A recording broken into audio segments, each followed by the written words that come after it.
Welcome in, everybody. It is the BbA Byte for Basketball by Association. My name is Arky. That is Joel Cortez. Joel, we are recording this right as your Minnesota Timberwolves play the second in a back-to-back affair of basketballs. How do you feel about your Timberwolves? Hopefully better than what you saw from Tuesday's effort, which was not good. Not good. Undermanned Wolves team without Karl Anthony Towns versus an undermanned Nets team without Kyrie Irving, And and got smoked the whole game. oh yes, they did. By the first half, everybody was getting pulled. That's the way the season's gone. I mean, they've looked competitive against certain teams at times, and then just like the youngest team in the league that they are, and you see just how bad they can be when they don't have Karl Anthony Towns. Like, I don't care that D'Angelo Russell is there or Anthony Edwards is there. It's simply not enough. And we're kind of back to that.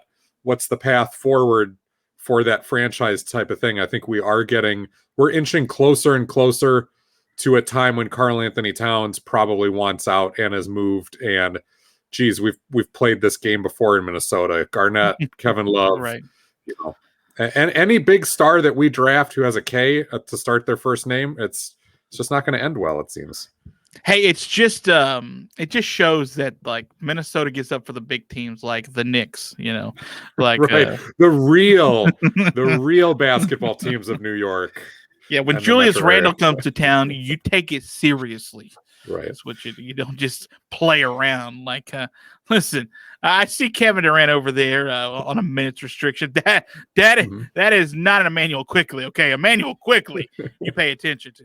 I mean, and of course, like Milwaukee is shorthanded. No Giannis today. They do have Lopez and Middleton and Holiday back, which is big for them. But yeah, with no Giannis back, I would say the Bucks probably win by 35. Yeah.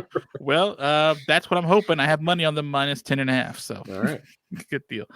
By the way, before we get to the cool stories I want to talk about, did you see? Was it Anthony Edwards that was asked about Alex Rodriguez? Is that who I saw? It's like, so what do you know about Alex Rodriguez? And he was like, "Who's that?"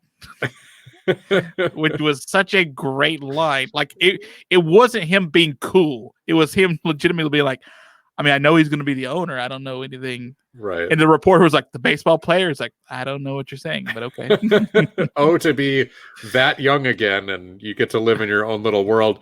And meanwhile, Alex Rodriguez is going, come on, Google me. Come on. Yeah, it's like, I'm literally in the news often. Like, what are you talking about? Oh, anyway. Is Anthony Edwards still 19? Is he 20 yet?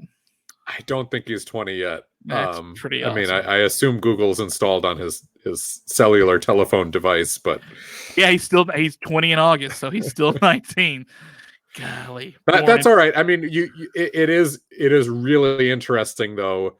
And like, I've got kids that are starting to get into that age. They're a little younger than Anthony Edwards, but you'll see this with yours too.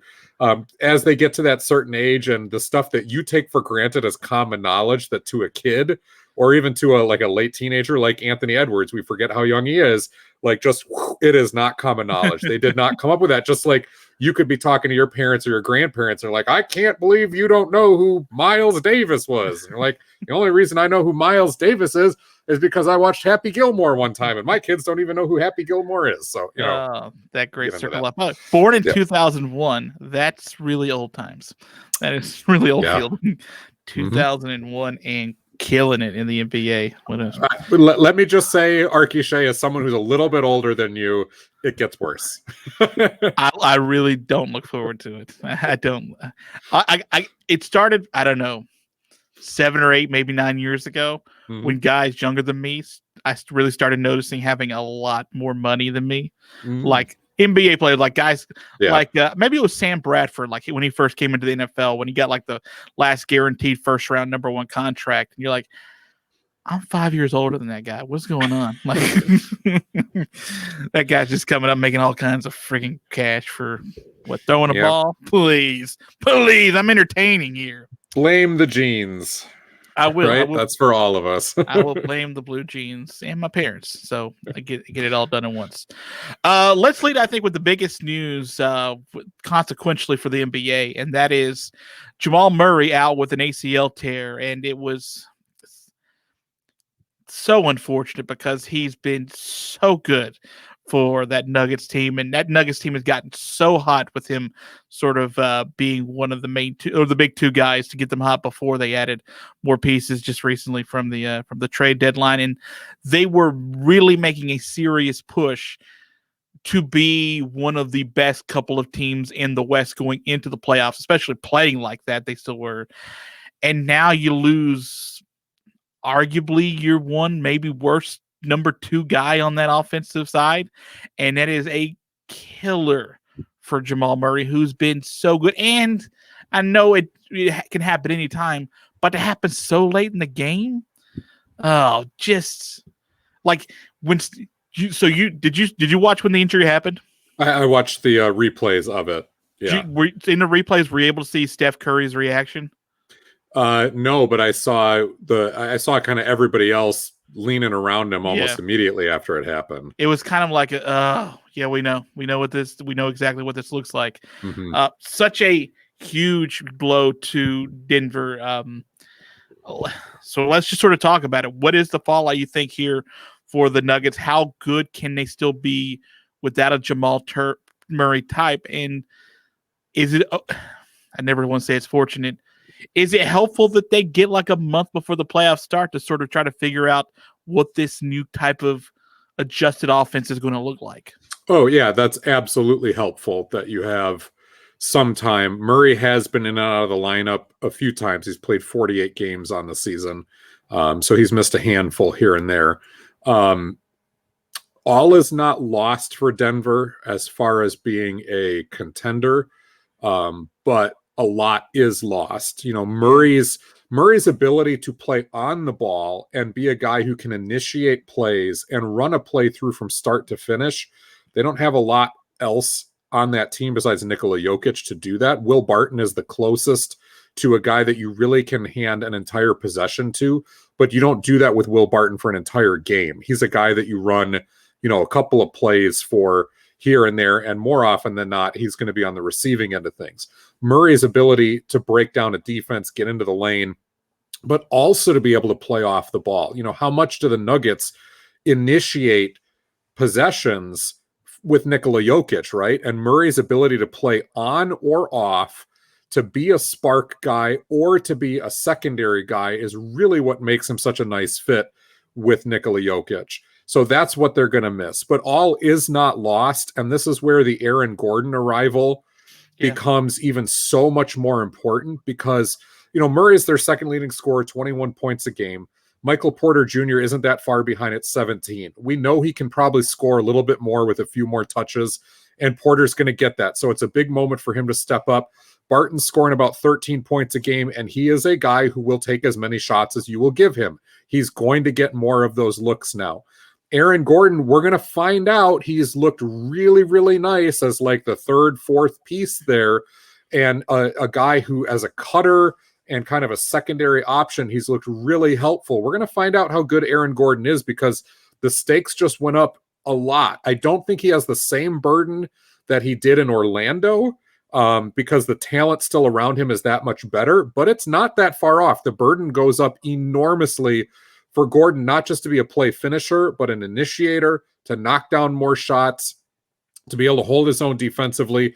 And as much as that's true for Aaron Gordon, it's equally true for Monte Morris, who has been in the lineup a little bit this year, but was kind of one of the odd men out that folks thought might be on the trading block. And instead, Denver was lucky they were able to get rid of Gary Harris instead for Aaron Gordon. It kind of boggled my mind that Morris wasn't involved in that deal. So Morris is going to step in most likely to the starting point guard spot.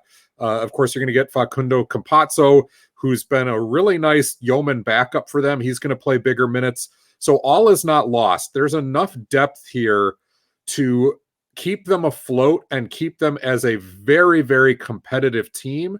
But as you and I and everybody who watches the NBA a lot knows, when you get really deep into the playoffs, especially those final couple rounds, there comes that point where depth and execution only matter so much, and you still need the superstar caliber guys, and usually more than one of them, where you can just say, get out of the way for a play or two, especially the big moments, because this guy can manufacture offense, not just play offense, but manufacture offense, whether it's for themselves or others.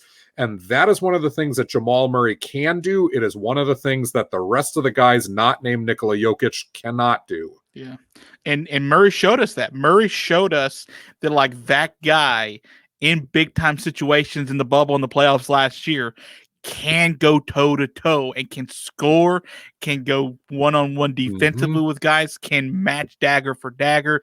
Like, that's the kind of guy, that's the kind of dog you need to get through tough playoff games, not just series, to get through a couple of games where you aren't shooting nearly as well as you should. You need somebody to sort of take the team and sort of be the alpha male. And to lose a big dog like that, I think that's exactly right. They're still a very good, more than competitive team. They'll still probably be hosting games in the playoff, or stop hosting, getting home court in the playoffs for the first round. I struggle to see how deep that they can get without someone like that to sort of fight through them, because, like it or not, Jamal Murray's turned into a huge piece of a really good NBA team. And Murray was the insulation that kept teams from teeing off 100% on Jokic defensively. Yes, that's a great way to put it. Jamal Murray is a guy that you can't help but be hurt by losing it. Like, there's no covering it up in a 7-game series. There's just not, like, unless you have the talent and the dogs to do that, or you don't. And Aaron Gordon does help. It will help you more than if you didn't have an Aaron Gordon, but it's not the same. Jamal Murray is not the same as Aaron Gordon, and it's not going to be the same. And we'll see what comes out of that. Yeah, think of that amazing series between Denver and Utah last year, where Donovan Mitchell and Jamal Murray were just going at each other game after game after game. And you take Jamal Murray out of that equation, and now you've got a guy like Morris or Gary Harris last year who's just kind of holding on for dear life to stem the tide against Mitchell, but they don't have the ability to go punch for punch. And if they do, it's one game of the series, not the entire series long. And that's the difference. So yeah, you look at that and go, Phoenix, who I watched again last night, and the more I watch them, the more I'm going, I think I believe in them until they prove otherwise. And Utah, yes, I saw them lose to Washington, but that was a Brad Beal, Russell Westbrook special where they were both together and playing that well, and that happens rarely. But those teams certainly have to breathe a little bit of a sigh of relief, and the Clippers have to see the runway opening that much more for them, and the Lakers going, we got to get healthy, because Denver was arguably the team, I think, that more than Utah, more than Phoenix, probably should have scared the LA teams as far as getting past. That's why I liked them. I thought they were the most dangerous team for the defending champs and the Lakers in the West coming into the season. And obviously it's a huge loss for Jamal Murray to be out, and me sort of thinking that. Making news also is that the Dallas Mavericks have a player named, is it Luka Doncic?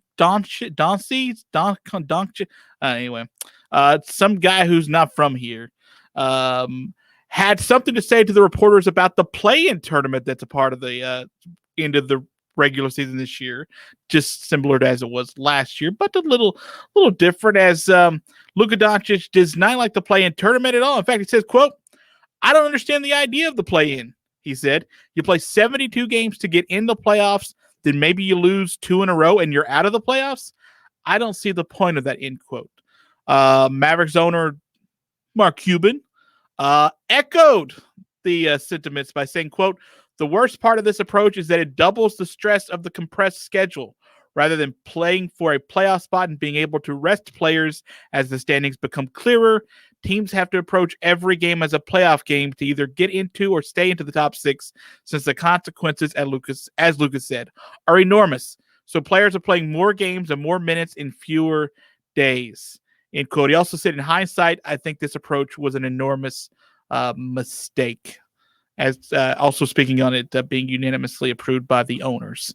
So Joel, I'm not shocked that Mark Cuban took the side of his star player, but thoughts on Luka not understanding why there is a play-in game, why a play-in tournament, and why it's happening this year at all. Yeah, so number one, Mark Cuban was among those unanimous owners who voted for it, so he's speaking in hindsight. Would the Mavericks be complaining if they were in the 3rd or 4th seed right now? No, they wouldn't. They'd be they're complaining because they're stuck in that middle ground, and they've had lots of built-in reasons, excuses, whatever you want to call them, for why they're in that middle ground.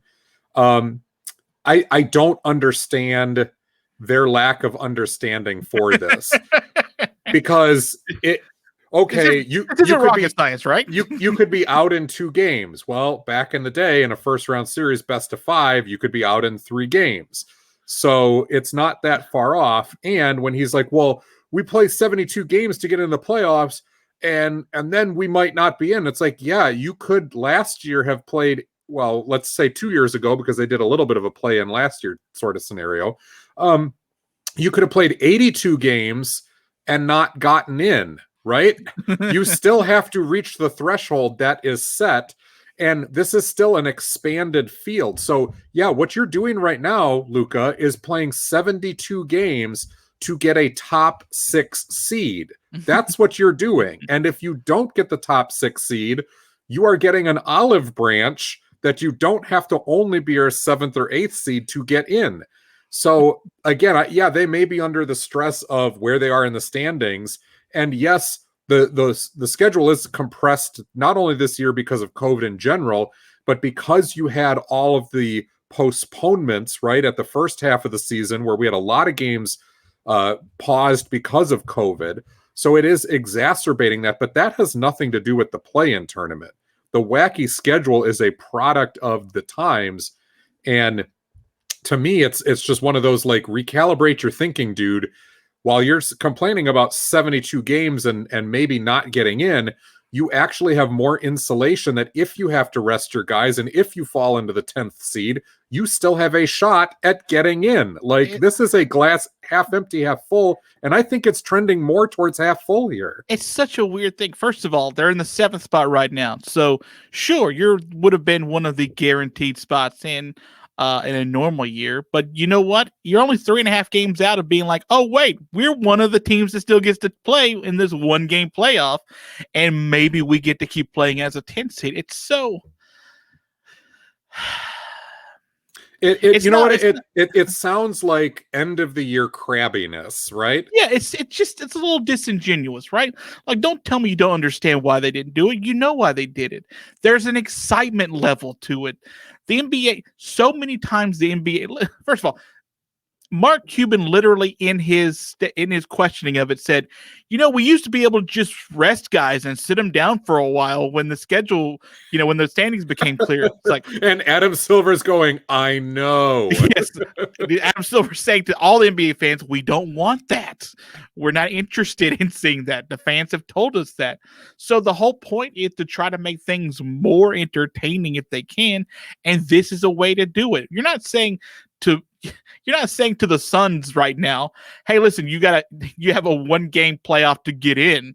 You're saying to literally the 2 worst teams out of the normal 8, and then 2 others, listen, you guys weren't that great this year, okay? But we're still going to give you a shot to play for the playoffs. Like, you're not that good to be complaining about getting a 1-game playoff play-in scenario. And that argument would hold more water if Doncic was disgusted and it's like the Mavericks were a dozen games ahead of the 9 and 10 seed. If the 7th and 8th seed were running away with it and the other 2 teams were well under 500, and you're like, dude, this isn't fair that they still have a shot when we've done everything, I would understand that a little bit more. Right. But that's not the case. You all are within a game and a half of each other.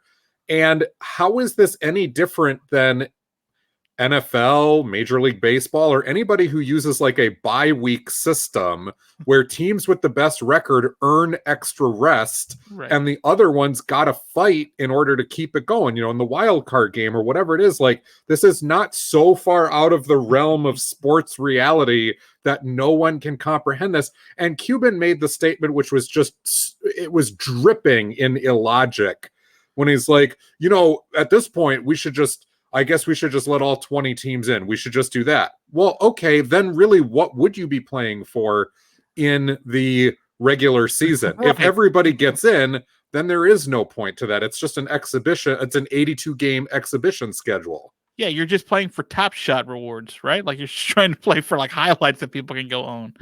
And you're right. Like, the complaining, like the complaint isn't, and the scenario isn't, hey, listen, the Rockets have a chance to get in. No, that the really, really, really bad teams are not getting in. Over half of each conference gets in anyway.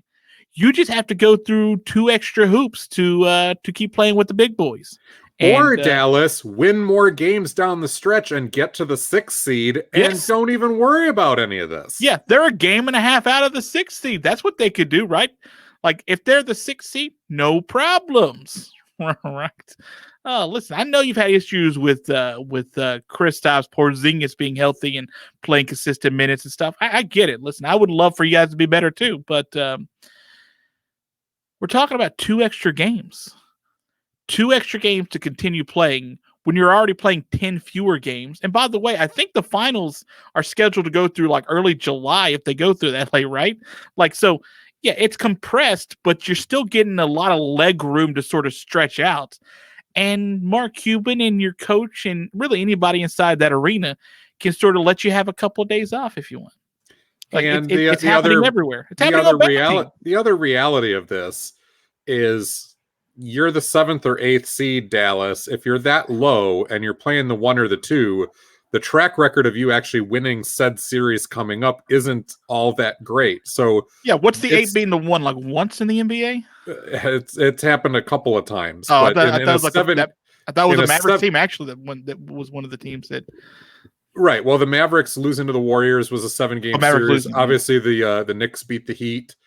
That was an 8-1, but that was a 5-game series. The Nuggets beat the Supersonics. That was a 5-game series, and I think that was the first time that had ever happened.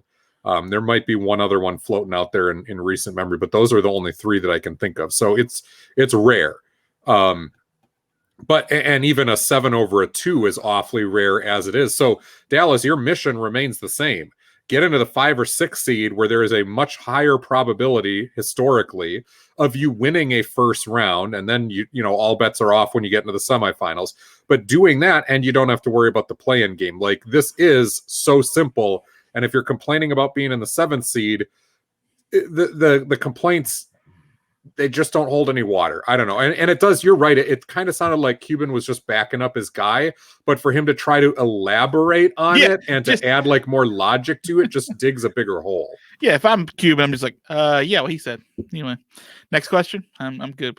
So here's the history of 8 versus 1s. The playoffs expanded to 16 for the 83-84 season.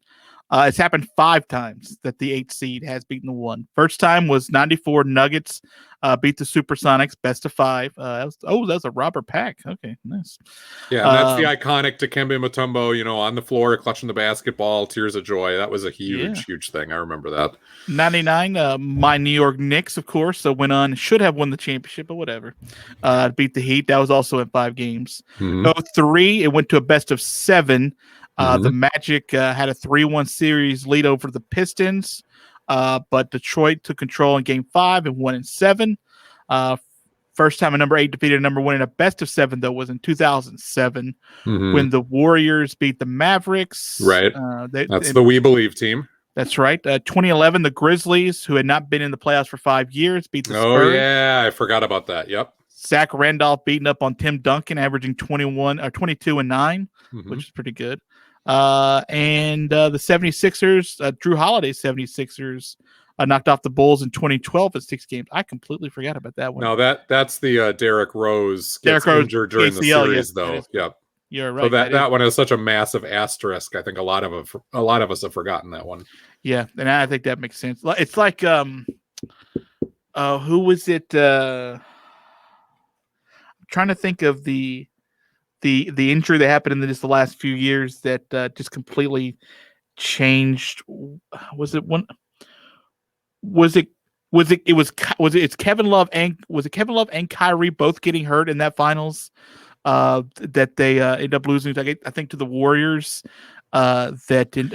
Well, that had happened, and then of course in the finals when the Raptors and the Warriors are going at it, and you've got Durant and Clay, both going down during that series, and the Raptors are able to win the finals on that too. So I mean, it happens, and that's where you go back to like the tragedy of the Jamal Murray stuff, and it's like it just is a fact of life. This happens. It's littered throughout NBA history every single year, multiple times, and it doesn't matter. There's no like sympathy button that it can happen in the play. It can't happen in the playoffs.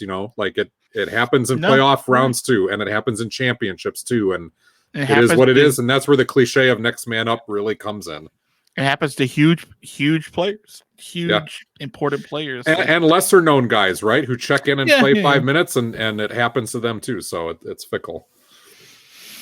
Injury, on an uplifting note, you fickle mistress. You fickle mistress. All right, that's going to do it for us. Joel, this podcast is available like all the other BBAs on the old YouTube. How can people find that before we leave? Search BbA or Basketball by Association, and you will find us. And of course, you can get the audio-only versions on Spotify, iTunes, and wherever else you find your podcasts, including Spreaker. So, find us all those spots. Well, I do want to end on a good note that your Timberwolves, as we stop recording, are only losing by 5 at the beginning of the second quarter. Thanks for jinxing them. Good. You screwed my Knicks out of a win. And me out of money, too, by the way. See you guys.